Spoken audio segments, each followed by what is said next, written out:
आप सभी को जय श्री कृष्णा, राधे राधे, जय माता दी। आप सब कैसे हैं? आशा करती हूँ आप सब अच्छे होंगे।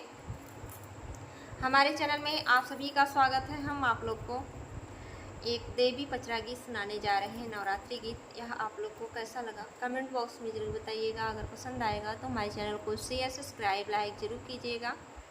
अपना प्यार दुलार आशीर्वाद सदा अपनी छोटी बहन पर बनाए रखिएगा। कौने रंग मैया तोहरी चोनरी रंगाई हो, बताई दे तू ना। कौने रंग मैया तोहरी चोनरी रंगाई हो, बताइए दे तू ना। अपना चोनरी के रंगवा माँ बताई दे तू ना हो, अपना चोनरी के रंगवा माँ बताई दे तू ना। चारों रंग यहाँ शिव का लाल पियरे रंगवा हो, अचरवा बीचे ना।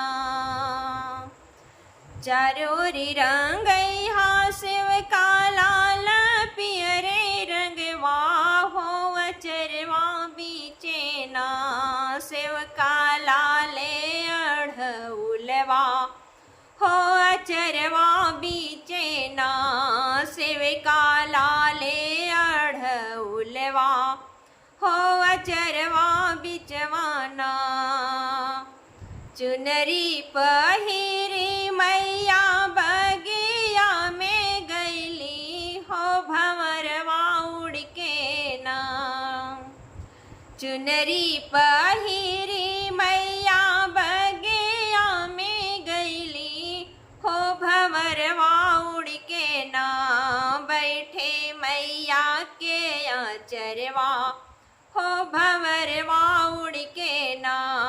बैठे मैया के आचरवा हो, भंवरवा उड़ के ना।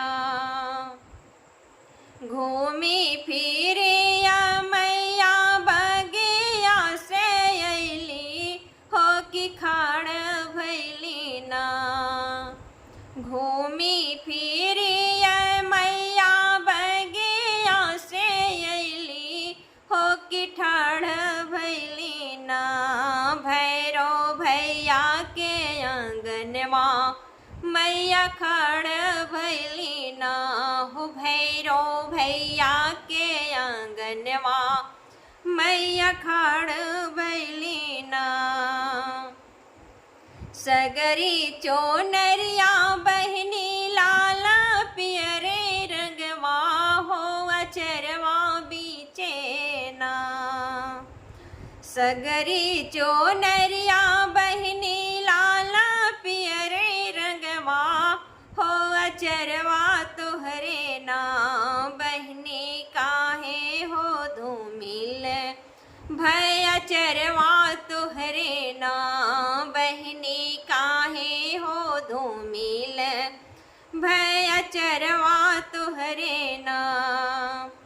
चुनरी पहिरी हम बगिया में गईली हो, भंवरवा उड़ के ना। चुनरी पहिरी हम बगिया में गईली हो, भंवरवा उड़ के ना। बैठे हमारे अचरवा हो, भंवरवा उड़ के ना। बैठे हमारे अचरवा हो, भंवरवा उड़ के ना।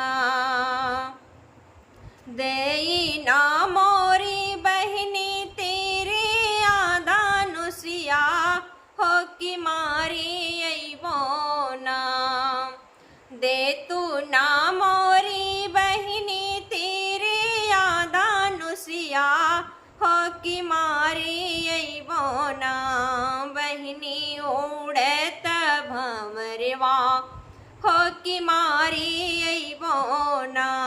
बहनी उड़त भंवरवा हो, कि मारी अइबो ना। जिन तो हो मारे भई